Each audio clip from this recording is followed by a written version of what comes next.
এখন চলছে ফুলকপি আলু দিয়ে সবজি।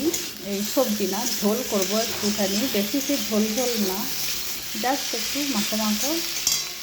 তাই আমার ফুলকপি আলুটা কষা হয়ে গেছে, এবার দিয়ে দেবো জল। জাস্ট একটু সিদ্ধ হয়ে যাবে, সিদ্ধ দেখুন কষতে কষতে আলুগুলো সিদ্ধ হয়ে যায়। এখন যেন আলু যেন কেমন কেমন আলু আসছে, মানে নাড়তে নাড়তেই এটা মশলাটা কষতে কষতেই এটা সিদ্ধ হয়ে যাচ্ছে। তাই ফুলকপিগুলো আমি সঙ্গে সঙ্গে দিয়ে দিয়েছি।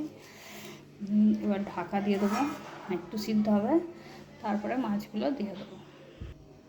মাছের টক ঝোল, ঠিক আছে, মাছের টক ঝোল এটা বানিয়েছি। খেতে তো খুব ভালো লাগে, দেখুন বলতে গিয়েই আমার মুখ দিয়ে জল আসছে। যাই হোক, বানিয়েছি টক ঝোল আর কি। এটা একটুখানি এই টক ঝোলটা মানে খেতে খুব টেস্ট লাগে, ভাতের সাথে গরম ভাতে তো প্রচুর ভালো লাগে। তাই বানালাম অনেক দিন পর।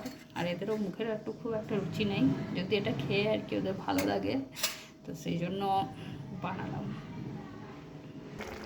আলু এখন প্রায় সিদ্ধই হয়ে গেছে, 4টে মাছ দিয়ে দেবো মাছটা, তারপরে এবার একটু ঢাকা দিয়ে ফুটিয়ে দেবো, ব্যাস হয়ে যাবে।